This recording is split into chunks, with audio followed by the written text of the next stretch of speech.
Assalamualaikum. Belakangan ini sangat banyak sekali ya yang membahas tentang resesi, gelapnya ekonomi di tahun 2023, inflasi, dan videonya selalu muncul di beranda YouTube, TikTok, dan platform lainnya.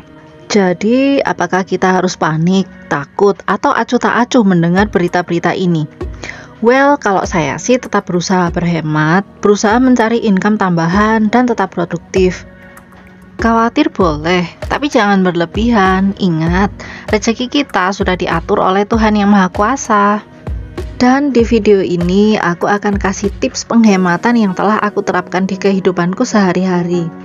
Bagi sebagian orang mungkin agak ekstrim, sebagian lagi mungkin berkata biasa-biasa aja, tergantung kondisi ekonomi masing-masing juga ya kan? Tapi sebelum lanjut, silakan like dan subscribe channel aku agar aku semangat bikin videonya. Oke, kita mulai dari tips yang pertama. Tundalah membeli barang yang tidak urgent. Bedakan antara keinginan dan kebutuhan ya. Sementara barang yang belum terlalu dibutuhkan jangan dibeli dulu. Tips yang kedua, usahakan menabung. Jika kamu bisa menyisihkan sebagian uangmu untuk menabung, maka sisihkanlah. Atau jika pendapatanmu dalam 1 bulan benar-benar ngepas banget, berusahalah menghemat dengan beberapa cara seperti yang akan aku sebutin berikut ini. Tips ketiga, jadwalkan jajan di luar. Jika biasanya kalian jajan makanan setiap hari atau beberapa kali dalam seminggu, maka usahakan mulai saat ini jadwalkan seminggu hanya 2 kali atau 3 kali beli jajanan di luar ya guys. Tips keempat, selalu catat pemasukan dan pengeluaran. Ini penting banget ya, agar kita tuh disiplin dalam mengelola keuangan. Yang kelima, kurangi penggunaan barang elektronik.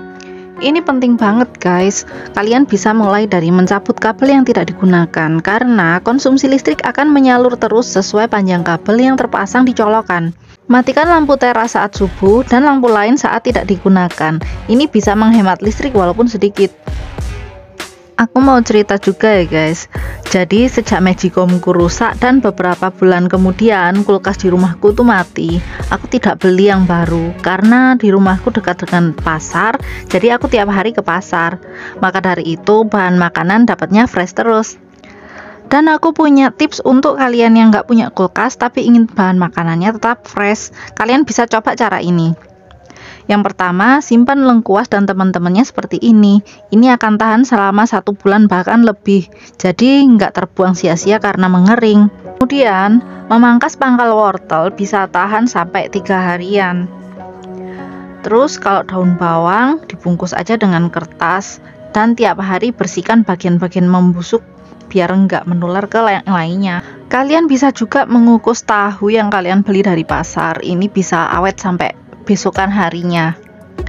Itulah yang aku lakukan sejak tidak ada kulkas. Juga saat Magicom rusak, aku mulai masak nasi secara tradisional pakai dandang. Tidak butuh waktu lama, sekitar 40 menit total memasaknya aja. Jika sudah terbiasa akan nyaman-nyaman aja, apalagi penghematan listrik jadi terasa banget. Aku bisa menghemat sekitar 100.000 per bulan setelah menghentikan penggunaan kulkas dan Magicom. Nah, apakah kalian ada yang kayak gini juga? Atau punya tips yang lainnya mungkin? Silakan komen pengalamanmu ya. Tips yang keenam, cobalah menanam sayur di rumah. FYI guys, rumahku ini hampir nggak ada lahan tersisa. Tapi hal itu tidak menghalangi aku untuk menanam. Aku juga membuat kompos dari sisa dapur.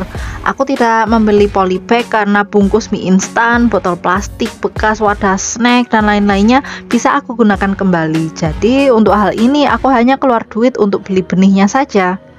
So, itulah tadi beberapa tips berhemat ala Gria DIY. Sebenarnya masih ada lagi beberapa yang lainnya yang belum aku sebutin, tapi nanti durasinya bisa panjang guys. Jadi kalau kalian ingin aku membahas penghematan-penghematan yang lainnya, kalian bisa komen aja ya guys. Kalian juga boleh sharing-sharing tentang pengalaman berhemat kalian agar aku dan yang lainnya bisa terinspirasi. Tetap jaga kesehatan, istirahat yang cukup, dan tidak perlu overthinking dengan berita-berita resesi karena Indonesia itu SDA-nya kaya. Manfaatkanlah apa yang ada ya guys. Sekian dulu video dari saya. Wassalamualaikum.